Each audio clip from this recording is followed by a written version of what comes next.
I'm a police constable with the Toronto Police Service here in Ontario, Canada, and this show looks a little different than normal. You're seeing this, and it's playing on the 23rd of July. It's Friday, and it's not actually being filmed live. We filmed this on the 22nd, which is a Thursday, the day before. Reason being is we can't be in studio, but we want to share with you a episode today. We are joined by Brandon, my partner in the office, and Sergeant Brett Moore, who is a supervisor with the Vision Zero enforcement team. And as that it is a pre-recorded episode, we will not have a live chat feature today, and we're sorry if you were looking forward to that, but we'll be back to our regular scheduled programming on Monday. So with that out of the way, Sarge, thanks for joining us. We're talking about we're talking about Vision Zero stuff as a topic today, but we also want to start off with Brandon and an update as to where Vision Zero is today on Friday, the 23rd of July. Awesome. So today or tomorrow, Friday, the 23rd of July, will be 11 Division as well as, sorry, did I mess it up? I'm going to mess up with my dates too. 12 and 33, apologies. So everyone who watches this show knows you can already go to torontopolice.on.ca/divisions/map, and you'll get this map here. And it's actually a map of the city that breaks it down into division. If you go into each individual division, you'll find out some important information.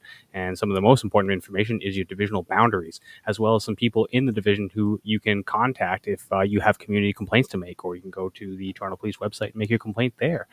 Same information for 33 Division. Again, divisional boundaries. That's going to be a big deal for you if you're trying to not run into a Vision Zero officer in the wrong way. If you see them, though, give them a wave. And then you can also grab yourself the actual map that breaks down the division a little more acutely. So look out for that. Now, for those of you who don't know what a Vision Zero enforcement team is or does, well, we're going to be talking to one of the supervisors now, but they're a group of officers that focus on the big four. It's the activities that lead to serious injury and death. And without further ado, Sarge, what do you do? What does our team do out there every day? Sometimes I ask myself that question. I struggle for the answer. No, just we are right, as I've said this before, where it's a dedicated group of officers that our chief put together at the end of last year in response to basically its public outcry in terms of seeing a lot of risks, unnecessary stuff going on, speeding, aggressiveness, all those things are happening, impaired drivers. So this is a response to that.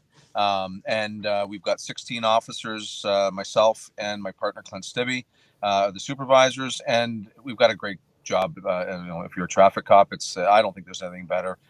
Where we don't do radio calls, we don't do collisions and crashes anymore. We have one clear mandate. It's to enforce very strictly with zero tolerance the Highway Traffic Act, but specifically the Highway Traffic Act that we know, the offenses that we know that sort of are the root cause of a lot of these crashes that we go to, right? So speeding, distracted, aggressive driving, and impaired is what really we focus on. There's other things, but those are the big four, we call it, of course. And we have the run of the city. We work with our traffic analysts, the folks that sit and crunch the numbers and look at the data, and when they've got the relationship with the city and their data, and it's really neat to see where we're not just winding our folks up and letting them go. They're getting some intelligence to say, if you go here, there's a high likeliness that because of a variety of factors that that we'll have some good, more so than just doing that. It's not just a blanket. We'll throw some people out and see what we can find. It's areas that have been identified that need more attention, or based on historical data on these dates and times, may be the places to go. And it's people with big brains that are making these decisions. We're not making this up. It's intelligence led and statistics driven. There's all sorts of keywords that we could find, but that's essentially it. We're going where we need to go. Yep, 100%. Be where the public needs us the most is the key phrase that is the service model we use. Now, you employ some. Brandon's got some photos up, and you employ some unique vehicles that rather than simply having marked vehicles, you've got some unmarked vehicles that help you do what you do. For sure. I mean, typically speeding traditionally, in terms of different enforcement teams that have existed in Toronto Police over many decades, speed was the main factor that we would look for. In this team, our mandate, again, very clear, not just to be a speed-driven unit. And as a result, we know that drivers change behavior when they see a cop car driving around, and a fully marked car in that. And we were given and have been given and continue to receive different vehicles right up until today. Things like pickup trucks, small SUVs, large SUVs, Mhm. all kinds of stuff, right? So the idea behind that is it's to be sneaky, and that's okay, because we want to catch people doing these risky behaviors when they're doing it, right? That we don't want them to change that behavior and so suddenly turn into a sort of a proper 10 and 2 driver on the steering with so yeah, we use those cars effectively, and we use those cars to find distracted drivers, folks doing all those aggressive lane changes in and out, and we use them with a high degree of success. It's funny. Whenever I talk about these vehicles and catching someone versus warning them or changing their behavioral through being a visual deterrent, and you hit the nail on the head. Someone temporarily changes their behavior and it goes right back to what they were doing before because they didn't get the ticket and they didn't really have a consequence. They just saw something, didn't want to get caught, and made a temporary change. Again, reverting to what they did before, and then could potentially hurt someone 5 seconds down the road. So the goal is to catch them, give them a reminder to take with them in the form of a ticket and consequence and some not so nice feelings. Absolutely. And then maybe we'll change their behavior going forward. And the slogan that came out of the Traffic Accident Commission in Australia, they said the lucky ones get caught. Mm-hmm. Yeah, because maybe we could save a life. Maybe it could be theirs. No, it's a whole big sort of philosophy that's going on, and that we're and we know that yes, the VZET team has these tools, but we know that the officers across the city, I know you talk about it all the time, cops all over the place. Every division has an enforcement officer that looks after community complaints and a variety of things, but typically those officers have a basket of responsibilities, right? And with our team, we have that very good fortune to have been given the ability, not just with the equipment, but we have the time to focus on just what we need to do. So it's we are unique in that regards, but not unique in the fact that we are far from the only folks that enforce the highway. Mm-hmm. Yeah, you're augmenting the already good work that's being done, and you make really good points when you say that you're not tied up with other things, because people often write to us and ask us on the lives and say, well, how come you're not doing this, or how come you're not catching all of these violators? And it's because you can only do what you're doing, and we have all these responsibilities, and in between those other responsibilities, between radio calls and helping people and investigating collisions, that's when you can do enforcement, where you have this fortune to be able to focus exactly on that and address issues that are causing mayhem in the streets, essentially. I agree 100%. Yeah. So cool. Now sorry, go ahead, Brandon. Well, I was just going to say, we get it on our TikTok all the time. People say, well, the speeding enforcement, blah, blah, blah, is a cash grab. Well, unfortunately, no, it's not. We're enforcing because we want to keep people safe. And I was actually just looking at this study over here saying that basically the enforcement is not just like for us to get money, it's to actually change people's behavior. This study from Sage Pub Journals, it's peer reviewed. It's been peer reviewed and cited multiple times, basically showing that as speeding violations increase, as enforcement grows lenient. So enforcement does have a very positive impact on exactly how road users conduct themselves. And that's the important thing, is that we're out there changing behaviors in order to keep people safe. Yeah, it's when the cat's away, the mouse will play. It's an old adage, and it's true. If we don't do anything, people will push the boundaries. And a huge factor, guys, as well, is the fact that it's not just the driver that we're giving the ticket to or that we're investigating. Think of all the dozens and dozens of vehicles that are going by us that see us pulling a vehicle over. There's an effect there, and oh yeah, Brandon, those studies and those research that you're looking at address that, right? And it is. There's it's a win-win, if you will, in the fact that we get to educate the folks that are seeing us just there. And the nice thing is that when we go out in as a team, we go out to 2 divisions typically a day, and as a result, we get to saturate an area. So like today, we're in 11 division in the west, and I'd have to look at my notes, but wherever we're on the east right now, maybe you could tell me actually. 55, double nickel. And so, yeah, absolutely. When we come out, we've got at least 3-4 cops that are running around in that division from our team, sort of saturating an area. And it really is effective when people look at it and go, wow, there's a real visible presence. We even get a lot of, anyways, it is a unique opportunity to be able to do that. And when you're doing it in those specialty vehicles that you mentioned, the pickup trucks and the SUVs, I was driving somewhere and out of nowhere appeared this SUV like magic. It showed up and it pulled out in front of me and made a couple of lane changes over. And I'm like, what is this guy doing? And I realized, wait, that's my buddy. I know that guy. He's a copper. He's on duty. He's a VZ officer, and he went and nabbed somebody. And when somebody who isn't the police officer who puts those together very quickly, but when those lights come on and this vehicle that looks just like mine or anyone else's lights up like a Christmas tree, and suddenly there's enforcement, the reality or the realization that they could be everywhere really is the motivator, I think, for in many respects. Now, but going into something completely different, talking about noise. Yeah, I love it. That is a hot topic right now, and the whole noise aspect. There's loud exhaust. There's talk about motorcycles and cars racing up the highways and keeping people up at night. We've had lots and lots of concerned citizens calling, writing, emailing. It's from we're hearing it loud and clear, and there's some measures that are going into place to help deal with it. But let's talk about what is the offense essentially. Yeah, so there's a couple, I guess. So the main one is the unnecessary noise, and often that noise is caused by muffler problems, right? Either they're not well kept, the vehicle mufflers is defective in some regard, or there's been an aftermarket or alterations made to the stock muffler that's put on these vehicles, motorbike, car, whatever.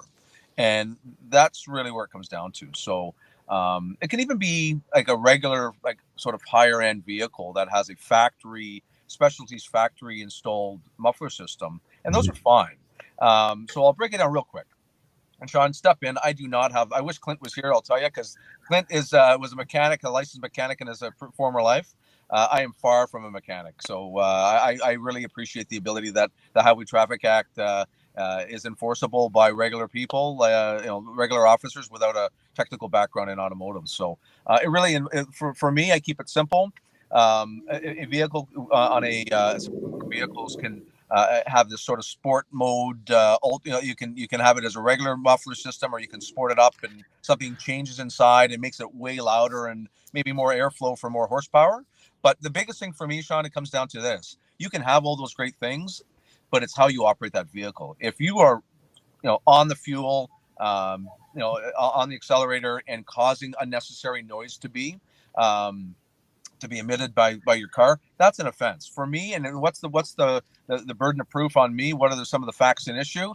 There isn't a lot, in the sense that for me, I pretty much say, if I hear you before I see you, chances are there is an unnecessary noise situation happening. If it's a regular vehicle that's in good shape. Obviously, if a vehicle has a defective muffler, or you've taken off the muffler and gone straight pipe, or I don't know, can you hollow all these things? You can hollow it out. You can do all kinds of stuff to these mufflers. Yeah. But I'll be honest with you, and this is just me, my anecdote, what I see. I'm seeing less of that, of people doing sort of garage repairs and modifications to their vehicles. It happens, but I'm not seeing it with I've been doing this job long enough now that I saw it, at least I think I saw it a lot more frequently. These modifications, guys doing stuff themselves. You're seeing a lot of high-end vehicles, a lot of money being spent to really trick out these cars, and we're seeing it where folks are making these modifications, and it's causing a tremendous amount of noise typically when they're driving the vehicles hard, or when they're rolling and they're just, for whatever reason, they're hitting the gas, and you get this big rev of the motor, and then this crack. Pop, yeah. It's ridiculous. But I mean, to each their own. And that's where people get, and I will say the public gets pissed off, right? It's scary. It's if you're walking on the sidewalk, people will be, alarmed. What's going on here? And startles people. If you're another motorist looking around, how distracting is that to other people wondering, what is this crazy noise around me?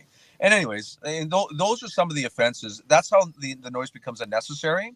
And the mufflers are obviously some problems. So I've rambled on, Sean. Well, I was going to jump in and say that you have to have a muffler. It's required equipment. People take them off and want to go straight pipes because it's loud, it's throaty, it sounds cool. I won't argue. Sometimes it does, but it's not necessary and not acceptable to affect everybody around you. When you are essentially becoming the center of attention because you sound loud, you're interrupting life and enjoyment of peace and quiet for everybody else. Do we want you to have a good time? Do we want you to love your ride? Sure. sure, just if it's not street legal, it's not street legal. And very often that's what that means when you take off the equipment. You have to have your resonator, you have to have your catalytic converters, and we have it on good authority that catalytic converters are so free flowing these days that you're not getting any real horsepower improvement by taking them out. So don't. When you talk about diverters, that's something people are putting in. That's a remote control device that will essentially bypass the exhaust system at the touch of a button. Well, having that's illegal too. So you have to be very careful. But what you said, Sarge, really hits home. If you have a loud car, your 12-cylinder, throaty, supercar, it's loud, sure, but it's acceptable at idle. It's acceptable at 40 kilometers an hour, unless you don't know how to drive and you're redlining everywhere, or you're popping the throttle to get an effect to draw attention. And it's that act of drawing attention that's going to create an issue where you're unnecessarily loud and noisy. Additionally, when you're redlining it because you're speeding, that is not only driver behavior that is breaking the law and looking for a ticket, but then it also comes with that noise. I don't think people appreciate how much noise is generated out of these vehicles. I have a friend with a Harley. He's in the United States, and he is so his vehicle was so noisy when I went on a ride with him down there that I couldn't be beside or behind him. It was nauseating, just so loud. Now at idle for 5 seconds, I can accept it was a nice sound. On the highway speeds, it was horrible. So you're not hearing your own noise because you're traveling through. There's something called Doppler effect, and you're leaving that in your wake, like like a power boat leaves waves behind it when it travels. But everyone behind you is being tortured while you think you sound great. It's just not the case. So different situations. At the end of the day, you'll find that we will be enforcing a lot of these, and are enforcing that now, and will continue to into the future. Yeah, and I can tell you, we've got the good old body cameras that VZET was equipped with just recently, and that's all part of our articulation when we're gathering and investigating. Yes, there's no sort of decibel meter or standard that's in the Highway Traffic Act. Yeah, maybe one day there will be. But it doesn't exist now, just like with window tint. There's no number specifically in the HCA that we enforce. It's up to the officer to articulate what we do. And I can tell you now that we've chatted about it with our VZET team, and that is definitely a focus that we're interested in doing, because we just know that there's a high level of community complaints are around noisy vehicles. Hey, listen. In the middle of December, you're not going to have all these cars on the road, and it's not a big deal. It's only for the summer months that we see it, spring, summer, fall, that the cars come out, that people pull off the covers, and they bring out their summer vehicles. Great. But just know that we are looking for it. I have absolutely no issue, and we've posted it, worked with you guys with social media and stuff to show, hey, some of the modifications that we are seeing to the exhaust systems, but we are capturing the noise and things on our body cameras when we have the opportunity to present it to court if we need to, right? Yeah, and you brought something else up. There's a lot of offenses related to noise and modifications that are on the HTA side, but certain things you do to your vehicle with bypass valves and things that are suddenly into environmental protection, and you may very well lose your plates and have your car taken off the road for some of these things. It's more than just noise, and that's deeper than I want to go with this conversation. But there's a lot here, and when you're going to modify your car, modify it legally. Speak to a mechanic, confirm that what you're about to do and invest considerable money to do is legal, because last thing you want to do is have issues. Also, if you are modifying your car legally, make sure you're notifying your insurance company. Many insurance companies will not insure a modified vehicle, and that's not so good if you get into a collision and find your baby, your vehicle, your baby, something you really care about and you identify as or with, suddenly wrecked and not covered. So just want to make sure. Day shift officers from VZET, where we always keep back and forth and keep in touch with each other as the shift goes on. And already I had one guy out in 55, the other officer that's out in 11. Both, we were just back and forth a bit, and they both found and stopped vehicles. So I know for sure VZET's issued at least 3 or 4 tickets that I know of that we've just chatted about since we've been we've been at our shift here 4 or 5 hours into it now, and already we've it's something that we see again. Because we are officers that spend a lot of time on the road, and we see it, we have that opportunity uninterrupted typically. That's part of what we look for on a day in and day out basis to contribute to the ongoing efforts, not just with the police, but with the city and new bylaws and all these things that are happening. That's how we contribute every day as part of VSAT to help with some of these ongoing challenges. So yeah, no, already today it's 3 or 4 tickets probably already will issue easy today. Something you mentioned earlier was that you don't use any device to measure decibels, and but there are people out there doing stuff in Toronto right now that do involve enforcement with decibel meters, and that's the City of Toronto bylaw enforcement, because there's a specific bylaw that addresses motorcycles, Yep. and they have officers, their officers that work in conjunction with Toronto police officers to stop motorcycles.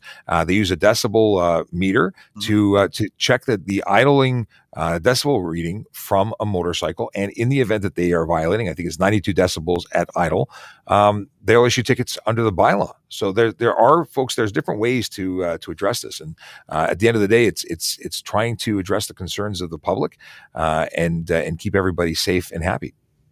As we densify the city more and more, right? And I'm sure that these folks that are living in the condos and stuff like that in these densified areas downtown, along the highways and things like that, there's no doubt about it that we may be seeing an increase in complaints because more people living closer to those. Sure. And for good reason. That's why the word in the act says unnecessary. You can have some noise, you can make a bit of noise, but if it's unnecessarily noisy, that's where you're running into some challenges for sure. It's funny. We had a comics. We put a video up about this topic yesterday on TikTok, and one of the comments was, these are crybabies in the city. They're just crybabies out in the country. Nobody cares. And think about what you just said, or not you think about it, but if you're the viewers watching, think about what the sergeant just said. We're more densely populated. We're more closely packed. We got people right above the highways that are getting the reverberation of the sound, which is almost being amplified as it goes away. It's going to be more of an issue for them than a country, field where there's no one there to listen to and the cows are already asleep. So yeah, totally. It's not crybabies. It's a different environment. Fact, right? So, anyways, I agree. And I think it's typically, I mean, maybe it's sort of stereotyping a bit, but typically you're seeing a lot of this in I'd say sportier type vehicles, folks that have, obviously are enthusiasts and they're putting significant time and energy and money into their vehicles. And typically we're seeing it in that. Definitely the motorbikes, man, oh man, those suckers are loud when they're ripping up and down the highways, which is a problem in its first place. But yeah. When you amplify, you've got a bike that's illegally speeding on our highways with a modified muffler and exhaust system. Man, that thing's loud at 50K rolling down the street. What if it's doing 150K? That's not. And what if there's 5 of them together? You've got 5 times the noise, and they're all similarly, sound.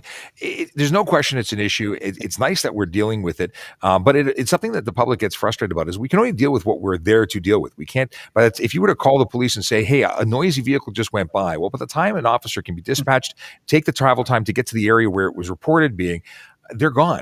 Yep. And it does create a bit of an issue, but we are out there, and when we come across it and we witness it, there are going to be stops and charges in relation to it. So it's a real thing, and real action is being taken.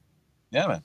All right, Sarge, are you able to refer where people might be able to complain about those issues, or where they might be able to report noise issues? For sure. Toronto Police many years ago, man, it was we've upgraded the system a lot. You can do it online. Just jump onto any web page, just Google something and say, "Hey, Toronto Police driving complaints" is the easy way to do it.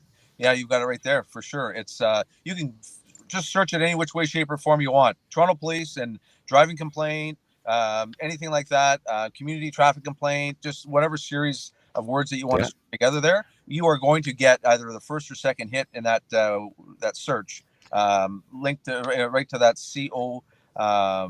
Core. Yes, core. Core is what it is. At the end of the day, you have 2 options. You can either make a complaint about a driving concern for an area that is not specific to one vehicle, or if you had an experience with a specific vehicle, you can report it differently. You can report that vehicle in particular. It is a legitimate report. It does get assigned to a division in the area and assigned to a specific officer to investigate. So you can't do it. Now, if you can't, for whatever reason, do that, you can still call our non-emergency line. That's 416-808-2222. They are going to tell you the same thing. They're going to suggest to you to go online, but there is the opportunity to speak to someone in the event that you cannot use the website. But I would suggest, based on wait times and volume, definitely try the website first. Well, it gets you that number, right? The all important occurrence number, and it's basically just like a tracking number if you're to order a package online or something like that, right? So if once you go online, you get issued an occurrence number, a report number. That is something that you can follow up if you don't hear anything in a week or so, or whatever it's going to be from your local division. Then you can follow up, call them. I know, Brendan, you've always shown the maps there. Easy to find your local division in Toronto. Give them a call, and typically these go to our community response units for follow up, and we go from there. Often VSEC gets calls from the local divisions to chip in when we're in their neighborhoods to take on a couple of these traffic complaints, the ones that are focused on some of the bigger things, speed, things like that, and it's a great way to get involved. Awesome. Well, we don't want to keep you too long, Sarge. I appreciate you coming to visit us as per usual. You've come and helped us out a number of times, so thank you again. For everyone who's watching and are curious, there's a couple of things, and this is something I haven't said online. If you're on Twitter and want to see what's going on with Vision Zero Enforcement Team, you can search the hashtag VZET. That will show specific posts related to the Vision Zero Enforcement Team. We do post about them and all sorts of things all day, every day. But if you're interested, check them out. Now, you can get us on Twitter at Traffic Services. You can get us on Instagram at Traffic Services Toronto. You can also get us on YouTube at Traffic Services Toronto Police. There's a little funny. You can either search as Traffic Services Toronto Police, or use www.youtube.com/Traffic Services. Now, you can also get us on Facebook. We have to create a lower third for that. And the most important place in my world is going to be TikTok. And you can get on that channel with us by going to Traffic Services. We are online 9 a.m. to 10 a.m. Monday to Friday, answering your questions in a Q&A format. We'll even be there today, which will have been just an hour ago before this played. Additionally, you can ask us questions in the comments of the Q&A and in those live chats. Now, if you want to email us, you can get us at trafficservices@torontopolice.on.ca, and that pretty much covers every which way and how to get a hold of us. So thank you again, Sarge. Brandon, thanks for partnering up to do this first ever pre-recorded episode, and we will see you back here on Monday. I hope everyone has a wonderful weekend. Take care, guys.